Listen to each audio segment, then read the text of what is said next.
अगर हिंदुस्तान में रहना है तो हिंदू बन के रहना है, हिंदू संविधान के हिसाब से रहना है। अगर आप मुसलमान हो, आपकी वो विचारधारा, आप शरीयत को मानते हो, तो आपके लिए पाकिस्तान दिया है हमने। जब तक ये तिरंगा साथ है तब तक वो सुरक्षित है। जिस दिन ये हाथ ऊपर उठ गया ना तो उनके लिए खतरा है। जो ये कहते हैं कि ये भारत मुल्क उनके बाप का है, मैं उन लोगों को कहना चाहता हूँ ये तुम्हारे बाप का नहीं, ये हिंदुओं के बाप परदादाओं की जमीन रही है, क्योंकि तुम्हारे बाप परदादाओं ने 1947 में पाकिस्तान और बांग्लादेश के रूप में एक जमीन का टुकड़ा ले लिया था भीख के तौर पे। ऐसा नालायक है, नालायक मुख्यमंत्री इस देश के इतिहास में पहले नहीं होगा जिसने हिंदुओं को दबाने का काम करा। राजस्थान में आज हर हिंदू शर्मिंदा है कि वो देश में कहलौत जैसा आदमी हिंदू है। आज देश में जिस प्रकार हिंदुओं में आक्रोश है, वो आक्रोश आज व्यक्त करने का समय है, क्योंकि जिस प्रकार से इनकी जो हैवानियत बढ़ते जा रही है दिन बर दिन, एक समाज के प्रति जो इनकी मानसिकता, जो घटित मानसिकता दर्शा रही है पूरे भारत में, जिस प्रकार एक पूरा माहौल खराब करा जा रहा है, उस माहौल को दुरुस्त करने के लिए आज घरों से एक हिंदुत्व संकल्प लेकर आज संकल्प यात्रा में निकला है। अच्छा, आप कह रहे हैं कि देश का पूरा माहौल खराब कर दिया है, शरीयत कानून से नहीं संविधान से चलेगा, लेकिन नुपुर शर्मा को फिर धमकी क्यों दी गई गला काटने की, अगर संविधान से ही देश चल रहा है तो? नहीं, कौन दे रहा धमकी? धमकी वही लोग तो दे रहे हैं जो चाहते हैं देश का माहौल खराब हो, जो चाहते हैं देश की अस्मिता खराब हो, जो चाहते हैं देश में जिहादी पनपे, वही लोग कर रहे हैं। जो हिंदुत्व की लड़ाई लड़ रहे हैं वो लोग रोड में हैं, आज वो हिंदुत्व के लिए खड़े हैं। बाकी इस देश में अगर इस तरह का माहौल खराब होता है तो कहीं ना कहीं एक कौम है, जो एक कौम पूरे देश को उनका इतिहास अगर उठाएंगे 1000 वर्ष पुराना, तो उनका इतिहास यही मिलेगा। हमेशा वो हिंदुत्व को दबाने की कोशिश करते हैं, पर आज हिंदू जाग चुका है देश का। लेकिन जो वो चाह रहे थे वो तो कर दिया उन्होंने। उदयपुर में हत्या चाह रहे थे वो कर दिया, अमरावती में हत्या चाह रहे थे वो कर दिया, वीडियो लगातार वायरल कर रहे हैं। तो इससे साफ जाहिर होता है ना कहीं वो लोग जो हिंदुत्व की विचारधारा को मानते नहीं है, जो हिंदुओं के ऊपर आक्रामक कर रहे हैं। और ये जो जिहादीपन है, ये सिर्फ नूपुर के बयान में नहीं है, ये जिहादीपन धारा 370 जो हटाया उसके बयान में, जो राम मंदिर बना उसके बयान में, जो ज्ञान बाबी मस्जिद का मामला चल रहा है उसके बयान में, ये कहीं ना कहीं पूरा आक्रोश है, जो आक्रोश फूट रहा है। और इस देश में अगर हिंदुत्व की बात करना गुनाह है, तो ये गुनाह हिंदू लोग बार बार करेंगे। कहीं ये नुपुर शर्मा का बयान सिर्फ हथियार तो नहीं है देश में हिंसा फैलाने के लिए? नहीं, कोई ऐसा बयान है हथियार के लिए नहीं है। मैं आपको फिर बोल रहा हूँ, ये धारा 370 आर्टिकल 35 है, जो बदलाव हुए देश में 7 सालों के अंदर, जो ऐतिहासिक काम जो मोदी जी ने करे, उन कामों के पीछे रोष है। क्योंकि आज से पहले एक कौम इनको एक विचारधारा हमेशा इनका सपोर्ट करती थी, पर 2014 के बाद स्थितियां बदली और देश में जो चीजें देश के लोग चाहते थे वो हुआ, पर कहीं ना कहीं उसके वजह से ये लोग आक्रोशित है। अच्छा, गहलोत सरकार को किस तरीके से देख रहे हैं? क्या कमजोर पड़ गई है गहलोत सरकार? गहलोत सरकार तुष्टीकरण की राजनीति करती है, एक मुस्लिम कौम को खुश करने के लिए, जो देश में हिंदुत्व का अपमान कर रहे हैं। ऐसी सरकार को रहने का अधिकार नहीं है और तुरंत गहलोत ने इस्तीफा देना चाहिए। ऐसा नालायक मुख्यमंत्री इस देश के इतिहास में पहले नहीं होगा जिसने हिंदुओं को दबाने का काम करा। राजस्थान में आज हर हिंदू शर्मिंदा है कि वो देश में कहलौत जैसा आदमी हिंदू है, इसलिए शर्मिंदा है। क्या लग रहा है कि इन सारे बवालों के बाद भी क्या गहलोत सरकार मुस्लिमों को समर्थन देगी? बिल्कुल कर रही है। अगर योगी जैसे सीएम अगर वहाँ होते तो आज इनकी हिम्मत नहीं होगी, उनके घर टूट जाते अभी तक बुलडोजर लग जाते। पर क्या कर रहा है गहलोत? कुछ नहीं कर रहा, सिर्फ राजनीतिकरण कर रहे हैं, सिर्फ एक कौम को खुश करने के लिए कर रहे हैं। अगर ये अगर मुसलमानों के साथ होता तो आज राहुल से लेकर केजरीवाल से लेकर 1 करोड़ रुपए का चेक लेके उनके घर पहुंच जाते। आज वो दलाल मीडिया कहाँ चले गया? आज कहाँ चले गए गैंग, वो अवार्ड गैंग, जो जिन्होंने अवार्ड वापसी करा, कहाँ गया वो गैंग? आज सारे सबके मुंह में ताले क्यों लगे? क्योंकि ये हिंदुओं के साथ हुआ है। आज मुसलमान के साथ होता, किसी अखलाक के साथ होता तो 1 करोड़ रुपए लेके ये केजरीवाल जो दिल्ली का दुश्मन है ये लेके पहुंचता। मतलब जनता के साथ साथ अब नेता भी क्या हिंदू मुस्लिम की राजनीति पे उतर आए हैं? हिंदू मुस्लिम की राजनीति ये सरकारें कर रही हैं। आज केंद्र सरकार की योजना है, जो मोदी जी जो योजना लाते हैं धरातल में, उस योजना का लाभ हिंदू भी लेता है, मुसलमान भी लेता है। वो योजना सिर्फ हिंदुओं के लिए नहीं है। अगर मोदी जी देश से जनधन खाता खोलते हैं तो मुसलमान भाइयों के लिए भी खोलते हैं, हिंदू भाइयों के लिए खोलते हैं। ये तुष्टीकरण की राजनीति जहाँ पे कांग्रेस की सरकार है, जहाँ पे केजरीवाल की सरकार है, वही होता है, क्योंकि वहाँ हिंदुओं का दमन किया जाता है। अच्छा, लगातार एक ही धर्म को टारगेट क्यों किया जा रहा है? क्योंकि नुपुर शर्मा ने भी बयान दिया, वहीं पर सैफुद्दीन ने भी शिवलिंग को लेकर बयान दिया, तो लगातार एक ही धर्म को टारगेट करना क्यों? ये हिंदुत्व के धर्म को, हमारे आराध्य भगवान शिव के बारे में कभी गलत बोलते हैं, कभी शिवलिंग के बारे में गलत बोलते हैं। कौन हिंदू सहन करेगा? करेगा अपने शिव भगवान के लिए, कौन सहन करेगा अपने आराध्य भगवान के लिए, कोई आराध्य भगवान के लिए आप शब्द बोलेगा तो जरूर आक्रोशित होगा, हर कोई आक्रोशित होगा।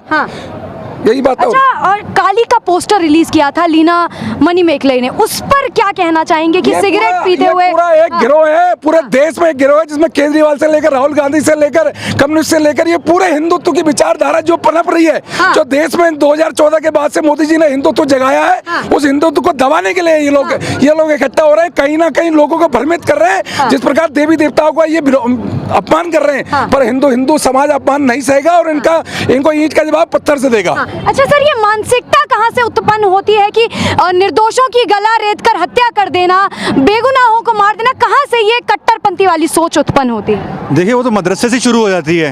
ये 6 साल के बच्चे को, 5 साल के बच्चे को सिखाते हैं कि हिंदू काफिर है, हिंदू काफिर है, जो अल्लाह को नहीं मानता उसको मार दो। उनको बचपन से ही 72 उरों का लालच दिया जाता है। ये वहीं से शुरू हो जाती है। और उसके बाद अगर हम अपनी रक्षा के लिए कुछ भी करते हैं तो हमें संविधान दिखा दिया जाता है। अगर हम संविधान के हिसाब से चल रहे हैं तो वो नहीं चलेंगे। हमें बचपन से सिर्फ एक चीज सिखाई जाती है, भाईचारा। हम तो उन्हें भाई मानते हैं मगर वो हमें चारा मानते हैं। बचपन से ही वो हमें चारे की तरह देखते आ रहे हैं, बचपन से सिखाया जाता है उनके कि हम उनका चारा हैं। लेकिन अब ये बर्दाश्त नहीं होगा। अगर वहां से एक उंगली उठेगी तो यहाँ से 1000 उंगलियां उठेंगी। अगर वहां से चाकू उठेगा तो यहाँ से। अच्छा, उन कट्टरपंथी लोगों को क्या जवाब देना चाहेंगे जो ऐसी बेहुदा हरकत करते हैं? देखिए, उनको सिर्फ एक ही संदेश है कि अगर हिंदुस्तान में रहना है तो हिंदू बन के रहना है, हिंदू संविधान के हिसाब से रहना है। अगर आप मुसलमान हो, आपकी वो विचारधारा, आप शरीयत को मानते हो, तो आपके लिए पाकिस्तान दिया है हमने, आपके लिए बांग्लादेश दिया है, वहां चले जाओ। अगर हिंदुस्तान में रहना तो हिंदू संविधान को फॉलो करना पड़ेगा, शरीयत वहां माने जाते हैं, वहां चले जाओ, आपको दे चुके हैं। अच्छा सर, ये जो संकल्प मार्च किया जा रहा है, इसका क्या रिजल्ट निकल कर आएगा? क्या लोगों के अंदर जो भावनाएं हैं उनकी बाहर अच्छे से व्यक्त होकर आएंगी, या क्या चीजें संकल्प मार्च से निकल कर आएंगी? नहीं, सबसे पहले तो हमें ये समझना पड़ेगा कि संविधान और तिरंगा तभी तक सुरक्षित है जब तक हिंदू मेजॉरिटी में है। और ये संविधान और तिरंगा उसी दिन खतरे में आ जाता है जिस दिन वो रोड पर और पत्थर लेकर मस्जिदों से निकलते हैं। हमारे मंदिरों से कभी नहीं सिखाया जाता कि हम पत्थर लेकर निकले। हम तो सीधा भंडारा करते हैं, सीधा भाईचारा फैलाते हैं। आज भी किसी तरह का तुमने किसी तरह का उत्पात, किसी तरह का विद्रोह, किसी तरह का अग्रेशन इस तरह का नहीं देखा होगा। अगर 10-20 निकलाते तो वो हम पे भारी पड़ेंगे। जब तक ये तिरंगा साथ है तब तक वो सुरक्षित है। जिस दिन ये हाथ ऊपर उठ गया ना तो उनके लिए खतरा है। अगर वो मानते हैं कि शरीयत ऊपर है, संविधान नीचे है, तो ये उनकी भूल है। वही एहसास दिलाने के लिए आज हम रोड पे हैं। सर, तिरंगा कितने ज्यादा खतरे में है? जिस तरीके से ये बेहुदा हरकतें लगातार हो रही है, क्या तिरंगा खतरे में है? क्या हिंदुत्व खतरे में है? कोई खतरे में नहीं है, ना हिंदुत्व खतरे में, ना तिरंगा खतरे में है। कोई खतरे में नहीं। खतरे में वो लोग हैं, वो जिहादी मानसिकता के लोग खतरे में हैं, जो देश में जो फैला रहे हैं चीजें, गलत चीजें, वो खतरे में। देश का हिंदुत्व हमेशा रहेगा और देश का तिरंगा हमेशा जिंदा रहेगा, क्योंकि ये भारत देश है। अच्छा, क्या भारत संविधान से चलेगा या सरिया कानून देश में आएगा? संविधान से चलेगा। देश का कानून संविधान से चलेगा, जिहादियों से नहीं चलेगा, ना शरीयत से चलेगा। ये देश के हर नागरिक को इसको मानना पड़ेगा। अच्छा, और ये देश संविधान से ही चलता है तो सरतन से जुदा क्यों नारे लगाए जाते हैं? ये सरतन से जुदा उनके लिए नारे लगा रहे हैं जो जाति मानसिकता के लोग हैं। उनको बताया जा रहा है कि अभी तो ये लड़ाई है, फिर आगे लड़ाई है, अभी लड़ाई है, आगे और लड़ाई है। क्योंकि ये ना समझे कि जो कन्हैया आज हमारे देश के लिए बलिदान दिया, हमारे हिंदुत्व के लिए बलिदान दिया, ऐसे हजारों कन्हैया देश में हैं और हजारों लोग आने वाले समय में आक्रामक एक वातावरण बनाएंगे जिससे जिहादियों का दमन होगा। अच्छा, डर नहीं लगता जब ऐसे बयानों का उपयोग किया जाता है या किसी दूसरे देश में बैठे निहत्थे लोगों को मार दिया जाता है, बेगुनाहों को मार दिया जाता है, घर से निकलने में डर नहीं लगता? डर का माहौल है। मैंने आपको बताया ना, जिहादी लोग और ये जिहादी मानसिकता के लोग, ये लोग देश में डर का माहौल बना रहे हैं। पर हिंदुत्व हमेशा ना कभी डरा है और ना डरेगा। हिंदुत्व हमेशा अपने धर्म को बचाने के लिए तलवार लेके हमेशा खड़ा और आगे भी खड़ा रहेगा। सर, मन में किस तरीके की भावनाएं चलती हैं जब ऐसी हरकतें होती हैं, जब लोग गला काट देते हैं? किस तरीके का मन में जो है ख्याल आता है, क्या क्या चलता है? देखो जी, ये जो आप सब देख रहे हो इसके पीछे बहुत बड़ा एक तंत्र है। हाँ। क्योंकि कोई भी व्यक्ति अपनी हिम्मत में ये सब कुछ नहीं कर सकता है। हाँ। किसी का सर काटना जो है ये किसी अपने इंडिविजुअल क्यों नहीं हो सकती है। हाँ। इसके पीछे क्योंकि आज हिंदुस्तान जो है मोदी युग में आगे बढ़ रहा है। हाँ। और उसी के पीछे ये जो हिंदुत्व लगता है, हिंदुत्व जो आगे बढ़ रहे हैं, हाँ। इनको अपना जो धर्म है वो खतरे में नजर आता है। हाँ। जिसके कारण ये इसका प्रयोग करे, जैसे किसी भी पार्टी राजनीतिक हो, चाहे वो पत्रकार हो, चाहे वो देश में कुछ तरह के जो देशद्रोही जो लोग हैं, हाँ। वो एकजुट होकर के कहीं न कहीं से इस प्रकार डरा करके कमजोर करने की कोशिश कर रहे हैं। लेकिन आज जो ये दिख रहा है, आज जो संकल्प यात्रा ली है, इससे ये स्पष्ट हो गया कि यहाँ ना तो भगवा खतरे में है, ना तो तिरंगा खतरे में है, और ना तो हिंदुस्तानी हिंदू खतरे में। क्यों?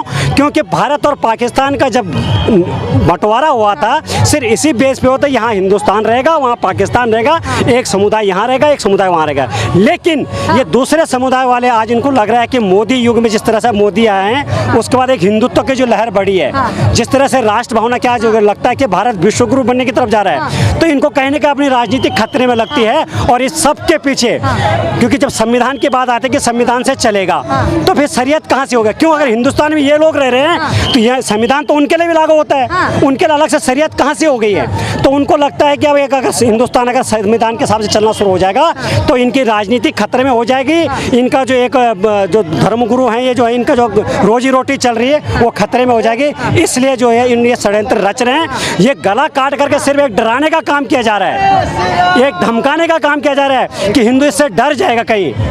ये एक षड्यंत्र है कि ये सब कुछ करके अगर हिंदू डर जाएगा। लेकिन आज आपने सड़कों पे देखा है, लाखों लोग सड़कों पे हैं, तो ये डरने वाले नहीं हैं, ये स्पष्ट है। ठीक है सर, एक युवा होने के नाते किस तरीके से इन सारे मुद्दों को देख रहे हैं, इन सारे बवालों को देख रहे हैं? मैम, जो भाई लोग यहाँ पर ये है ना कह रहे हैं कि तिरंगा खतरे में नहीं है, हाँ। भगवा खतरे में नहीं है, हाँ। मैं उन लोगों से कहना चाहता हूँ कि ये समय है खतरे का। हाँ। क्योंकि पाकिस्तान बांग्लादेश कभी हमारी ही सरजमी हुआ करती थी। ले लिया। पाकिस्तान और बांग्लादेश कभी हमारी ही सरजमी हुआ करती थी। हमारे ही लोगों ने वहाँ से धर्म से वो विमुख हुए और वो आज देश पाकिस्तान या बांग्लादेश के रूप में इस्लामिक देश के रूप में जाना जाता है। हाँ। ये इस्लामिक हमारी लड़ाई कट्टरपंथी इस्लामीकरण से है, हाँ। मुसलमानों से नहीं है। हाँ। हम चरमपंथी कट्टरपंथियों के खिलाफ है जो ये कहते हैं कि ये भारत मुल्क उनके बाप का है। हाँ। मैं उन लोगों को कहना चाहता हूँ ये तुम्हारे बाप का नहीं, ये हिंदुओं के बाप परदादाओं की जमी रही है। क्योंकि तुम्हारे बाप परदादाओं ने 1947 में पाकिस्तान और बांग्लादेश के रूप में एक जमीन का टुकड़ा ले लिया था भीख के तौर पे। इस बयान को कैसे देखते हैं जब कहा जाता है कि इस्लाम खतरे में है? इसको किस तरीके से देखते हैं? मैम, ये सिर्फ एक कहते ना छलावा है। हाँ। कोई इस्लाम खतरे में नहीं है। हाँ। दुनिया में अधिकतर संख्या हाँ। 50 से भी ज्यादा मुल्कों की संख्या हाँ। इस्लामिक देशों की है। खतरे में तो आज हिंदुस्तान है।